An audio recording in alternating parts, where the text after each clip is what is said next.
معاملات میں حضرت کا ارشاد تھا کہ استخارہ کیا کرے. استخیروا یا عباد اللہ من استخارہ ما ندما وما خوابا. جو استخارے کرے کبھی شرمندہ نہیں ہوگا، کبھی نامراد نہیں ہوگا. اور کثرت الاستخارات فی الامور تریاق مجرب حجت اللہ لشاہ ولی اللہ جلد ثانی صفحہ 19. کثرت الاستخارات فی الامور تریاق مجرب. استخار کے معنی ہے طلب الخیر. اللہ تعالیٰ سے مشورہ نہیں ہے، یہ ترجمہ کسی نے غلط کیا جس نے بھی لکھا ہے. مشورے کو تو استشار کہتے ہیں. الاستشار اقوی من الاستخار. آپس میں مشورہ کرنا یہ بھی ایک درجہ ہے، لیکن خیر تو اس میں اللہ ڈالے گا. تو من استخارہ کے معنی ہے اے طلب الخیر من اللہ. مشہور استخارہ وہی ہے جو امام ترمذی نے یہاں ذکر کیا ہے، اور یہی دنیا کے اندر رائج ہے اور معمول بہا ہے. لیکن ایک استخارہ جلد ثانی میں ترمذی لایا ہے، اللہ مخر ہو واختر ہو، یا اللہ اسی کو میرے لیے بہتر بنائے اور اسی میں خیر ڈالے. آپ کو یقین ہے کہ اس سے بہتر کوئی صورت نہیں ہے. کچھ پیچیدگی ہے تو آپ دعا یہ کریں 2 رکعت پڑھ کر، تمام آداب بجا لا کر پھر کہ اللہ مخر ہو واختر ہو، کہ اللہ اسی کو بہتر بنائے اور اسی پر مجھے رضامند کر دے. برادر محترم حضرت مولانا مفتی نظام الدین الشہید، ان کی یہی رائے تھی کہ لوگوں کو یہ خیر ہو واختر ہو یہ والا استخارہ کروائے. اللہ اکبر و کبیرہ. استخارہ ان امور میں نہیں ہے جو پہلے سے شرعاً پسندیدہ ہے، نہ ان امور میں ہے جو پہلے سے ناپسندیدہ ہے. استخارہ ان امور میں ہے جن کے کرنے اور نہ کرنے کا اختیار ہو، اور ہم اس کے عاقبت کو نہیں جانتے کہ بھئی اس میں کام میں صحیح ہوگا یا نہیں ہوگا. اب ایک واقعہ عجیب سا ہوا ہے. ایک ایسا معاملہ پیش آیا تھا کہ اس میں میری رائے علیحدہ تھی اور پورے گھر کی رائے علیحدہ تھی. میں نے کہا استخارہ کرو. سب نے استخارہ کیا اور میری رائے کی تائید آ گئی. سب نے، وہ چھوٹے بڑے سب نے استخارہ کیا. کاغذ پہ لکھا تو میں نے کہا یہ کیا بنتا ہے؟ کہ وہی بنتا ہے جو آپ کہتے ہیں. الحمدللہ. تو استخارات طالب علموں سے بھی کرانا چاہیے اور خود بھی کرے آدمی. ویسے 2 رکعت پڑھے ظہر کی نماز کے ساتھ پہلے یا بعد میں، تو آپ نیت کریں کہ اللہ میرے علم میں خیر ڈالے، یا اللہ میری زندگی مبارک کرے، یا اللہ مجھے اور میرے ساتھیوں کو، استادوں کو، اداروں کو فتنوں سے، سازشوں سے محفوظ فرمائے. یا اللہ جن کا ہم پر حق ہے اس دعا سے ان کو بھی خیر پہنچائے اور ہمیں ان کے آداب و احترام کی توفیق عطا فرمائے. بہت فائدہ محسوس کریں گے، دل صاف ہو جائے، ایسے دھلے دھلائے ہوں گے انشاءاللہ. خاص کر جس سے بغض وہ ہو اس کے لیے بہت دعا کریں.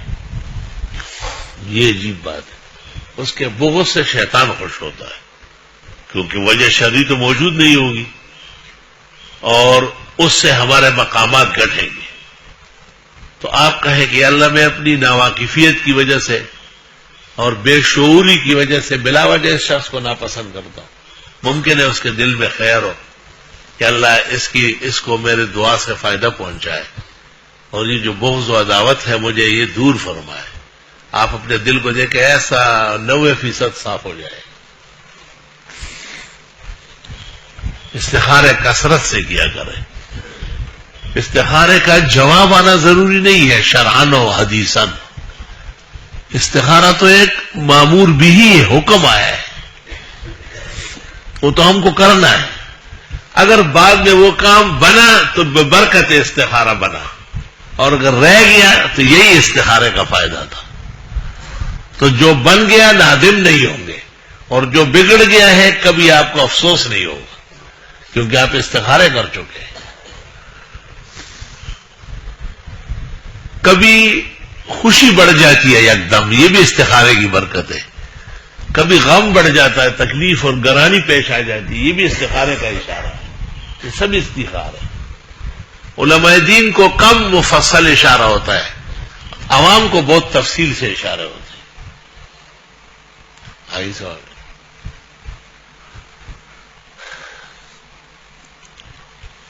سبحان اللہ و بحمدہ سبحان اللہ العظیم.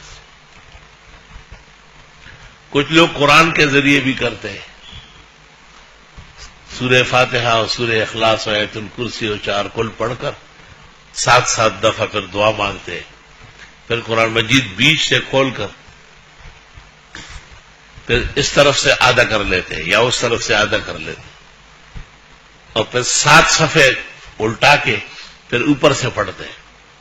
اگر ذکر جنتوں کا ہے، نعمتوں کا ہے، خوشیوں کا ہے تو استخارہ حام ہے، اور اگر ذکر جہنم کا ہے، معذبین کا ہے، تکلیف کا ہے تو استخارہ نام ہے.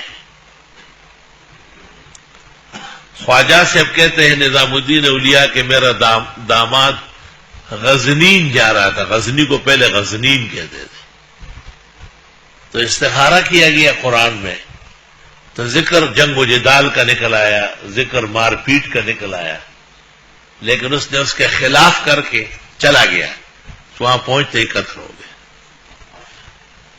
فوائد الفواد میں حضرت نے لکھا ہے. پھر استخارے کا خیال کرنا چاہیے. خدا نخواستہ اگر استخارے کے خلاف کرنا ہے نا تو 2 رکعت مزید بنیت استخارہ پڑھے اور اللہ تعالیٰ سے کہے کہ یا اللہ یہ جو کام میں چاہتا ہوں اس سے میں باز نہیں آ سکتا، اس میں خیر ڈالے. اللہم خیر ہو واختر ہو. استخارہ عموماً عوام کو فوائد نظر آتے ہیں، منظر نظر آ جاتا ہے. وہی تعبیر جو خواب کی استخارے کی بھی وہی ہے. اور استخارہ کے بعد قدر قرار چاہیے، سکون چاہیے، اس لیے لوگ رات کو استخارہ کرتے ہیں. استخارے کے بعد انتشار نہ ہو، شور شراپا نہ ہو. استخارہ صاف کپڑوں میں ہو، سفید ہو تو بہتر ہے، صاف بستر پہ باوضو سو جائے اور استخارے کا تصور و دعائیں پڑھتے ہوئے سو جائے. استخارہ کم از کم 7 دفعہ ہو، زیادہ بھی ہو سکتا ہے.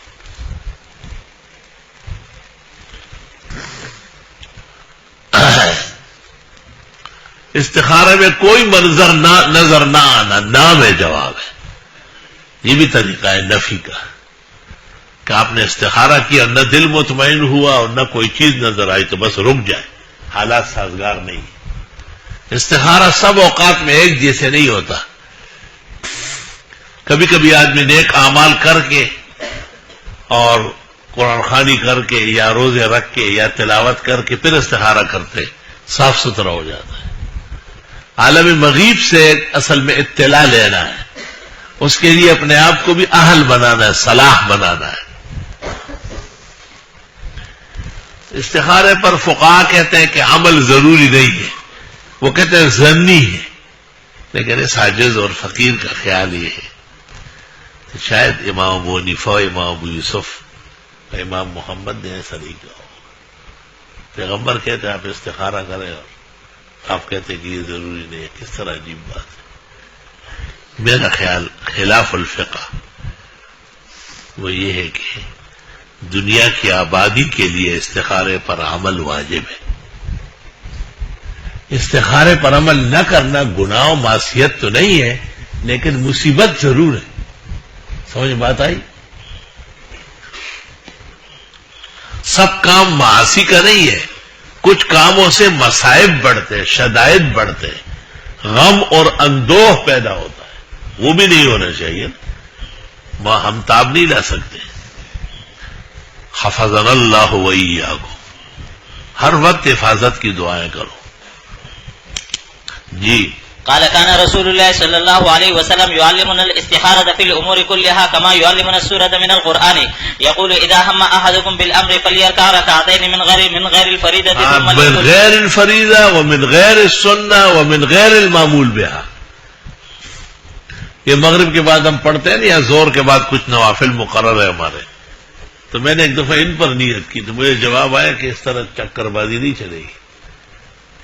پھر میں اٹھا, وضو کیا اور نئے سرے سے میں نے تازہ دم نفل پڑھے. تازہ دم نفل ہوں گے. زور کے بعد 2 سنتیں اس پہ آپ نیت کرتے صحیح نہیں کر رہے. زور سے پہلے 4 سنتیں آپ غلط کر رہے. اشراق کی 2 رکعت بالکل غلط, فضول بات. مغرب کے اوابین پر آپ نیت کریں قبل العشاء. بابا استخارے کی 2 رکعت تازہ دم ہے, خاص استخارے کے لیے, اور نیت سے آپ یہی کہیں کہ اللہ یہ 2 رکعت میں بنیت استخارہ پڑھ رہا ہوں. آپ دیکھیں پھر کیسے روشنی بڑھ رہی ہے.